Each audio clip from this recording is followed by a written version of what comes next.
ꯑꯩꯈꯣꯏ ꯊꯛꯄ ꯆꯥꯕ ꯂꯥꯡꯕ ꯉꯥꯎꯕ ꯈꯔ ꯂꯦꯞꯄꯁꯤ ꯏꯔꯩꯆꯥꯁꯤꯡ ꯃꯔꯝꯗꯤ ꯉꯁꯤ ꯊꯣꯛꯏꯕꯁꯦ ꯑꯁꯤ ꯃꯃꯥꯡꯗꯁꯨ ꯂꯤꯁꯤꯡ ꯀꯌꯥ ꯊꯣꯛꯈ꯭ꯔꯕꯅꯤ ꯃꯃꯥꯡꯗꯁꯨ ꯆꯥ ꯀꯌꯥ ꯊꯣꯛꯈ꯭ꯔꯕꯅꯤ ꯑꯗꯨꯅ ꯃꯁꯤꯒꯨꯝꯕ ꯀꯌꯥꯁꯤ ꯊꯣꯛꯂꯛꯇꯅꯕꯒꯤ ꯑꯩꯈꯣꯏ ꯇꯨꯡꯒꯤ ꯌꯨꯝꯕꯤꯔꯦꯟꯒꯤ ꯈꯜꯂꯁꯤ ꯁꯪꯁꯥꯔꯁꯤꯗ ꯅꯨꯡꯉꯥꯏꯔꯒ ꯂꯣꯏꯔꯦ ꯁꯪꯁꯥꯔꯁꯤꯗ ꯁꯤꯔꯁꯨ ꯒꯨꯗ ꯏꯚꯤꯅꯤꯡ ꯑꯁꯁꯂꯥꯃꯨ ꯑꯂꯩꯀꯨꯝ एवरीवन इरमदमदा लेरिबा इरेचा ख्वाई पुमनमक्ता करिगुम मफम खरा थमजगे मदुदी अखोयगी याम तमथीना मिहाथीना कक्सिंगदगी ब्रदर्स रेसिकांता हापी हिबा कोयगी कुकी मिलिटेंट ग्रुप हाय तारे मखोयना याम तमथीना हातखिबा हातलिबा दुता नतना वीडियो नमहौरगा हातपदुगी मवोंग मतौ अमदी यामना मिगोंदा तुंगी युम्बिरेंदा अमदी मागी फैमिलीदा अमदी मागी कम्युनिटीज दा अमदी ऑल कम्युनिटीज दा थमोइदा करिगुंबा अमा चाइना पीबा ओइना थोखलइबा वीडियो अदुबो थादोअगा सोशल दा फ्लैक्स तौरइबा मियोय अदु फाद्रिङैदा वीडियो अदुदा रिएक्ट तौरिबा एग्जांपल आई इसामक्सु रिएक्ट तौयो हाई अमनी मंगा हापगा वीडियो अदु आईगी थादोकपनी मी लाख अमा मखाई समथिंग व्यूज ओय हेना अदु वायरल याम चलकपदगी लॉ की डिपार्टमेंट पुलिस डिपार्टमेंट दगी कॉल लागा मदुगी वीडियो दु नुआइट्रे कखत पियो न हाइबदगी ऐसा कखत चरेको यारे लॉ ने यादबा मियाम द काइगदा बोयदि मदु कोई फॉलो तोबो मथौ ताई मरमदि लॉ की मथकते कोई लेबे यादे लॉ की मखादा लेबो ओयगदमनेना अदु आइना लॉ की हायर अथॉरिटी अमदी मणिपुर की कांस्टेबल दगी होरगा डीजी फौगी मरक्ता लेबिरिबा ऑफिसर अचौ असांग अमदी इवन गवर्नर दा हंजनिंगिबना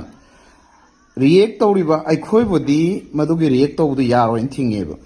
अदो अखोयबुदी अखोय चा इल्ले लोन हाइबे इल्ले लोन याब्रा वीडियो अदुबो मी हाथीना मीदुबो मवोंगदो अखोयगी कम्युनिटीज अमत नतेबा मीगी मपा ममा नत्रगा मागी मरी मता रिलेशनशिप अखोय मरी मता थोंगनदो अखोय फोबो नुंगाइतन react तौरेबा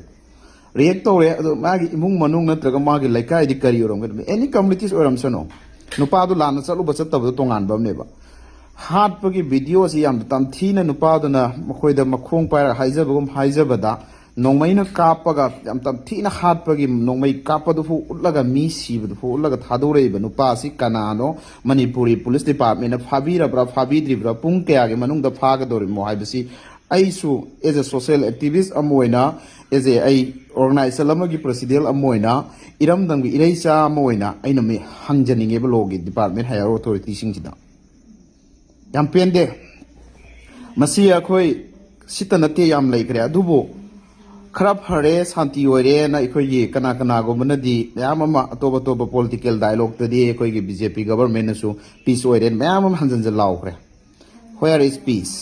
in our state peace की खुदम लबसे अदो अना थमनिंग पॉइंट दी वीडियो असिबो थादोरइबा मदे मी हालिबा मीसिंगसि पुंग कयादा मणिपुर गवर्नमेंट प्रेसिडेंट रूल लैरिबा गवर्नमेंट असिना पुंग कया फोगी मनुंग द फाबीगदोरिनो सिनेबा सिने अना हंजनिंगिसे अखोयदि रिएक्ट तोबा अखोय यारेबा अखोय इंजरी हंजनजल हाइजगे कोसे मेंग सेंगना ताबियो अदोगा अमना रियाजुद्दीन बोगी मयुमना थम्बा वाफमदा अखोयगी कुकी सिलिनाउदगी सुयाम कमेंदा केदोबो यावी मैतै सिलिनाउना याबिरारोय खोलारोयना आई मैतैनि यागेरा कुकीनि यागेरा नागाना यागेरा पांगननि यागेरा नवालौदेदो असुम्बदि असुम्बनी अरानबदि अरानबनी फत्तब तौबदि फत्ते अफब तौबदि फै हाइबसे I as Islam lining चटपा अमोइना as Pongal खुनाइदा पोक्सबा अमोइना अदुम हाइरमगनेबा Meena नुसिबिना नते Ishwar खंगना यानाबा चटपा अखोय धर्मनेबा Ishwar खंगना यानाबा चटपा communities नेबा अदुना मदुदा अखोयगी कमेंदा तौबिरिदो अखोयगी सिस्टर कुकी सिलिनाउ सिंगदगी तौबिरसिंगदुसो नखोयना फत्तबदु हाइरोबगी नखोयदा नुंगाइतबा माले अमगसो हाइबिगे नखोय क्रिस्टियन ओरंबा जाय अदगी जिउस ओरंबा याय क्रिस्टियन लाइनिंग चटपसु मैमनी लै हाइको कुकीदा ओइनिंग बोइसनो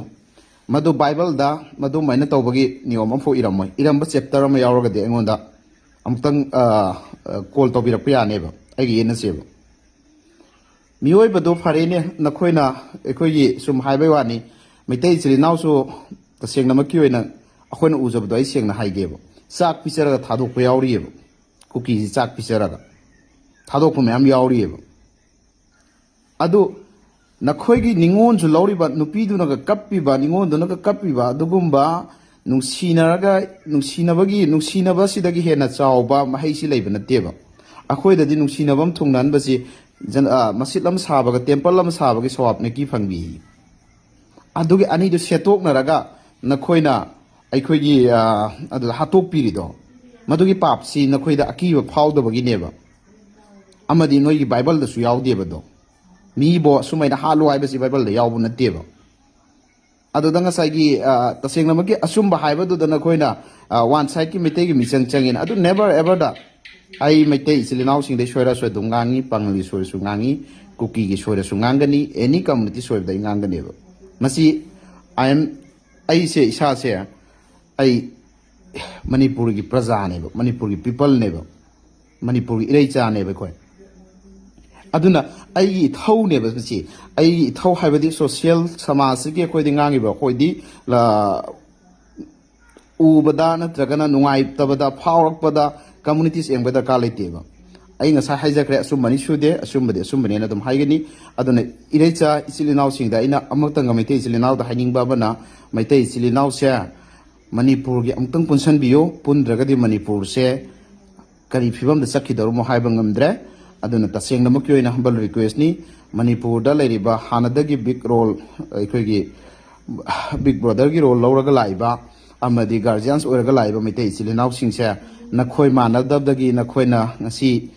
ꯅꯈꯣꯏꯗ ꯄꯋꯥꯔ ꯂꯩꯇꯕ ꯅꯠꯇꯦ ꯑꯦꯕ꯭ꯔꯤ ꯑꯣꯜ ꯂꯩꯔꯤꯕꯅꯤ ꯅꯈꯣꯏ ꯃꯁꯦꯟ ꯃꯥꯟꯅꯗꯕꯗꯒꯤ ꯉꯁꯤ ꯁꯤꯒꯨꯝꯕ ꯇꯝꯊꯤꯕꯁꯤꯡꯁꯤ ꯊꯣꯛꯂꯛꯏꯕꯅꯤ ꯃꯁꯤꯗ ꯑꯩꯈꯣꯏꯒꯤ ꯅꯈꯣꯏꯅ ꯃꯁꯤꯡꯁꯨ ꯌꯥꯝꯃꯒ ꯌꯥꯝꯈꯤꯗꯕ ꯑꯦꯅꯤ ꯀꯝꯃꯨꯅꯤꯇꯤꯁ ꯄꯥꯉꯜ ꯑꯣꯏꯁꯅꯨ ꯀꯨꯀꯤ ꯑꯣꯏꯁꯅꯨ ꯅꯥꯒꯥ ꯑꯣꯏꯁꯅꯨ ꯅꯈꯣꯏꯒꯤ ꯃꯊꯛꯇ ꯈꯨꯠ ꯊꯥꯔꯛꯏꯕꯁꯦ ꯅꯈꯣꯏ ꯃꯥꯟꯅꯗꯕꯒꯤꯅꯤ ꯅꯈꯣꯏ ꯑꯃꯨꯛꯇꯪ ꯄꯨꯟꯁꯤꯟꯕꯤꯌꯨ ꯍꯥꯏꯕꯁꯦ ꯏꯔꯝꯗꯝꯗ ꯂꯩꯔꯤꯕ ꯏꯔꯩꯆꯥ ꯃꯩꯇꯩ ꯈꯨꯟꯅꯥꯏꯗ ꯑꯃꯨꯛꯀꯁꯨ ꯍꯟꯅ ꯑꯩꯅ ꯑꯄꯤꯜ ꯇꯧꯖꯔꯤ ꯃꯁꯤ ꯍꯥꯏꯔꯒ ꯑꯩꯒꯤ ꯚꯤꯗꯤꯑꯣꯁꯤ ꯃꯇꯥꯡ ꯁ꯭ꯋꯥꯏ ꯂꯣꯏꯁꯤꯟꯖꯒꯦ ꯑꯃꯗꯤ ꯁꯣꯏꯈꯤꯕ ꯂꯥꯟꯈꯤꯕ ꯌꯥꯎꯔꯁꯨ ꯉꯥꯛꯄꯤꯒꯅꯤ ꯑꯩꯈꯣꯏ ꯊꯛꯄ ꯆꯥꯕ ꯂꯥꯡꯕ ꯉꯥꯎꯕ ꯈꯔ ꯂꯩꯕꯁꯤ ꯏꯔꯩꯆꯥꯁꯤꯡ ꯃꯔꯝꯗꯤ ꯉꯁꯤ ꯊꯣꯛꯏꯕꯁꯦ ꯑꯁꯤ ꯃꯃꯥꯡꯗꯁꯨ ꯂꯤꯁꯤꯡ ꯀꯌꯥ ꯊꯣꯛꯈ꯭ꯔꯕꯅꯤ ꯃꯃꯥꯡꯗꯁꯨ ꯆꯥ ꯀꯌꯥ ꯊꯣꯛꯈ꯭ꯔꯕꯅꯤ ꯑꯗꯨꯅ ꯃꯁꯤꯒꯨꯝꯕ ꯀꯌꯥꯁꯤ ꯊꯣꯛꯂꯛꯇꯅꯕꯒꯤ ꯑꯩꯈꯣꯏ ꯇꯨꯡꯒꯤ ꯌꯨꯝꯕꯤꯔꯦꯟꯒꯤ ꯈꯜ ꯑꯁꯤ ꯁꯪꯁꯥꯔꯁꯤꯗ ꯅꯨꯡꯉꯥꯏꯔꯒ ꯂꯣꯏꯔꯦ ꯁꯪꯁꯥꯔꯁꯤꯗ ꯁꯤꯔꯁꯨ ꯌꯥꯔꯦ ꯍꯤꯡꯉꯁꯨ ꯌꯥꯔꯦ ꯈꯟꯕꯤꯒꯅꯨ ꯑꯩꯈꯣꯏ ꯁꯤꯔꯕ ꯃꯇꯨꯡꯗꯁꯨ ꯅꯣꯔꯣꯛ ꯍꯥꯏꯕ ꯑꯃ ꯁꯔꯒ ꯍꯥꯏꯕ ꯑꯃꯁꯨ ꯂꯩꯕꯅꯤ ꯑꯃꯗꯤ ꯇꯨꯡꯒꯤ ꯏꯆꯥ ꯏꯁꯨꯒꯤ ꯈꯜꯂꯝꯃꯒ ꯑꯩꯈꯣই ꯊꯛꯄ ꯆꯥꯕ ꯂꯥꯡꯕꯁꯤ ꯂꯦꯞꯄꯁꯤ ꯅꯠꯇ꯭ꯔꯒꯗꯤ ꯃꯅꯤꯄꯨꯔꯗ ꯑꯩꯈꯣꯏꯒꯤ ꯕꯤꯛ ꯕ꯭ꯔꯗꯔ ꯔꯣꯜ ꯂꯧꯔꯒ ꯂꯥꯛꯏꯕ ꯑꯗꯨꯒ ꯒꯥꯔꯖꯤꯌꯥꯟꯁ ꯑꯣꯏꯔꯒ ꯂꯥꯛꯏꯕ ꯅꯤꯡꯊꯧ ꯄꯥꯜꯂꯒ ꯂꯥꯛꯏꯕ ꯃꯩꯇꯩ ꯏꯆꯤꯜ ꯏꯅꯥꯎꯁꯤꯡ ꯅꯈꯣꯏ ꯋꯥꯈꯜ ꯃꯥꯟꯅꯍꯧꯗ꯭ꯔꯕ ꯅꯈꯣꯏ ꯋꯥꯈꯜ ꯈꯟꯊꯍꯧꯗ꯭ꯔꯕ ꯅꯈꯣꯏ ꯄꯨꯟꯁꯤꯜꯍꯧꯗ꯭ꯔꯕ ꯃꯅꯤꯄꯨꯔꯁꯤ ꯀꯔꯤꯅꯣꯃ ꯊꯣꯛꯈ꯭ꯔꯅꯤ ꯑꯩ ꯆꯤꯟꯗ ꯍꯥꯏꯅꯤꯡꯗꯦ ꯑꯗꯨꯅ ꯏꯆꯤꯜ ꯏꯅꯥꯎꯁꯤꯡ ꯑꯩꯈꯣꯏ ꯄꯤꯁ ꯑꯣꯏꯅꯕ ꯑꯃꯗꯤ ꯃꯅꯤꯄꯨꯔꯒꯤ ꯏꯔꯥꯡꯁꯤ ꯀꯝꯗꯧꯅ ꯂꯣꯏꯁꯟꯅꯤ ꯍꯥꯏꯕꯁꯤꯒꯤ ꯕ꯭ꯔꯦꯟꯗ ꯑꯩꯈꯣꯏ ꯃꯥꯏꯟ ꯇꯧꯔꯁꯤ ꯍꯥꯏꯕꯁꯤ ꯑꯩ ꯊꯝꯖꯔꯤ